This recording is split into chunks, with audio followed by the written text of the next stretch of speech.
ಸ್ನೇಹಿತರೆ, welcome back to my channel. ಮತ್ತೊಂದು ವ್ಲಾಗ್ಗೆ ನಿಮಗೆಲ್ಲ ಸ್ವಾಗತ. ಸೊ ಕ್ವಿಕ್ಕಾಗಿ ನಾನೊಂದು ಮಾಹಿತಿ ಕೊಡಬೇಕಾಗಿತ್ತು. ಇದನ್ನು ಯೂಟ್ಯೂಬಲ್ಲಿ ಪೋಸ್ಟ್ ಮಾಡ್ತಾ ಇಲ್ಲ, ಬಿಕಾಸ್ ತುಂಬ ಜನ ನನಗೆ ಕೇಳಿರುವಂಥ ಪ್ರಶ್ನೆ Royal Enfield A D V machines, ಅಂದರೆ ಹಿಮಾಲಯನ್ನು ಸದ್ಯಕ್ಕಿರುವಂಥ ಎ ಡಿ ವಿ ಮಿಷಿನ್ನು, ಇದ್ರದ್ದು ಜಾಸ್ತಿ ಬ್ರೇಕ್ ಡೌನ್ ಆಗ್ತಿದೆ. ಹಳೆ 411ಗೂ ಈ ಪ್ರಾಬ್ಲಮ್ ಇತ್ತು, 450ಗೂ ಈಗ ಪ್ರಾಬ್ಲಮ್ ಇದೆಯಾ ಅನ್ನೋದು. ಯಾಕಂದರೆ ಬೇರೆ ಗಾಡಿಗಳು ರಾಯಲ್ ಎನ್ಫೀಲ್ಡು ಈ ಥರ ಜಾಸ್ತಿ ಬೆಂಡ್ ಆಗೋಲ್ಲ, ಆಬ್ವಿಯಸ್ಲಿ, ಬಿಕಾಸ್ ನಾವು ತುಂಬ ಆಫ್ ರೋಡಿಂಗ್ ಮಾಡೋಕ್ಕಾಗಲ್ಲ ಬೇರೆ ಗಾಡಿಗಳಲ್ಲಿ. ಆಮೇಲೆ ಬೇರೆ ಬ್ರ್ಯಾಂಡ್ಗಳಲ್ಲಿ ಇತ್ತು ಕೊರತೆ ಇಲ್ಲ, ಬಟ್ ಇದರಲ್ಲಿ ಏನಕ್ಕೆ ಈ ಥರ ಆಗ್ತಿದೆ ಅನ್ನೋದು ಒಂದು ಪ್ರಶ್ನೆ ಇದೆ. ಸೊ ಇದ್ರ ಬಗ್ಗೆ ನಾನು ಮಾಹಿತಿ ಹೇಳ್ತೀನಿ. ಫಸ್ಟ್ ಆಫ್ ಆಲ್ ನಿಮ್ಗೆ ಆನ್ಸರ್ ಗೊತ್ತಿರುತ್ತೆ. ರಾಯಲ್ ಎನ್ಫೀಲ್ಡು ಗಾಡಿ ಅಂದರೆ ತೂಕ. ಓಕೆ, ತೂಕ ಆದಮೇಲೆ ಚಾರ್ಸಿ ಒಂದು ಸ್ಟ್ರಾಂಗ್ ಗೇಜಲ್ಲೇ ಬಿಲ್ಡ್ ಆಗಿರುತ್ತೆ. ಓಕೆ, ಸೊ ಅದರದ್ದೇ ಆದ ಸ್ಪೆಸಿಫಿಕೇಷನ್ಸ್ ಇರುತ್ತೆ, ಎಷ್ಟೆಷ್ಟು ಟಾರ್ಕ್ ಎಷ್ಟೆಷ್ಟು ಕೂರಿಸ್ಬೇಕು ಅಂತ. ಈಗ ನಿಮ್ಗೊಂದು ಪ್ರಶ್ನೆ ಇರ್ಬೋದು, ಆದರೆ ಬೇರೆ ಗಾಡಿಗಳಿಗೆ ಆಗದೆ ಇರೋವಂಥ ತೊಂದರೆ ಬರೀ ರಾಯಲ್ ಎನ್ಫೀಲ್ಡಲ್ಲೇ ಏನಕ್ಕಾಗುತ್ತೆ ಅಂತ. ಆಬ್ವಿಯಸ್ಲಿ ಈಗ ಜಾಸ್ತಿ ಗಾಡಿ ಓಡಿದೆ ಅಂದಮೇಲೆ ಅದರಲ್ಲೇ ತೊಂದರೆಗಳು ಬರೋದು. ಒಂದು ಎಕ್ಸಾಂಪಲ್ ನಾನು ಕೊಡಬೇಕು ಅಂದರೆ, ಈಗ ಒಂದೆರಡು ಸೂಪರ್ ಬೈಕ್ ಬಿಟ್ಟಿರ್ತಾರೆ ಅಂದ್ಕೊಳ್ಳಿ, ಅದರಲ್ಲಿ ಬರುವಂಥ ತೊಂದರೆಗಳು ಅಷ್ಟು ಬೇಗ ಜನಗಳಿಗೆ ರೀಚ್ ಆಗೋಲ್ಲ, ಆಯಿತಾ.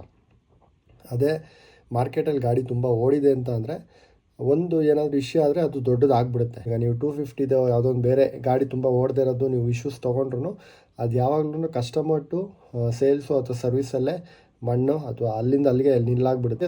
ರಾಯಲ್ ಎನ್ಫೀಲ್ಡ್ ಹಿಮಾಲಯನ್ ಗಾಡಿ ಆದಮೇಲೆ ತುಂಬ ಜನ ಲಡಾಖ್ ಕುಡಿತೀವಿ.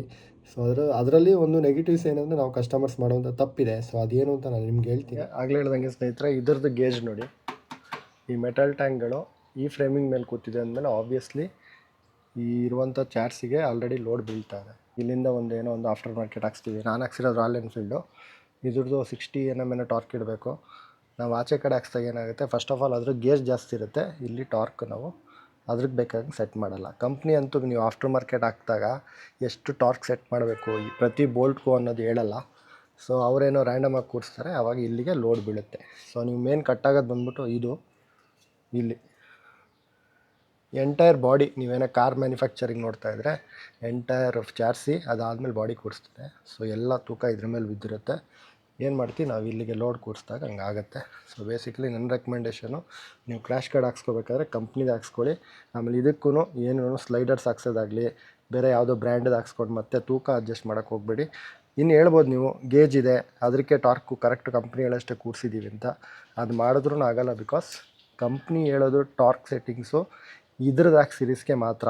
ಓಕೆ, ಅದು ಎಲ್ಲೂ ನೀವು ಆಫ್ಟರ್ ಮಾರ್ಕೆಟ್ ಹಾಕ್ಸಿದ್ಮೇಲೆ ಇದಕ್ಕೆ 40D ಅಂತೆಲ್ಲ ಹೇಳಲ್ಲ. ನಾನು ಬೇಕಾದ್ರೆ ಇಲ್ಲಿ ಡಿಸ್ಪ್ಲೇಲಿ ಹಾಕಿರ್ತೀನಿ ಎಷ್ಟೆಷ್ಟು ಪ್ರತಿ ಬೋಲ್ಟ್ಗೆ ರೈಟ್ಗೆ ಲೆಫ್ಟ್ಗೆ ಬರಬೇಕು ಅನ್ನೋದು. ಬಟ್ ಅದು ಸಮೇತ ಕಂಪ್ನಿ ಸೀರೀಸ್ OM ಸೀರೀಸ್ಗೆ ಮಾತ್ರ. ಸೊ ಇದೊಂದು ಕ್ವಿಕ್ ಮಾಹಿತಿ ಈ ವಿಡಿಯೋಲಿ. ಬಾಯ್ ಬಾಯ್.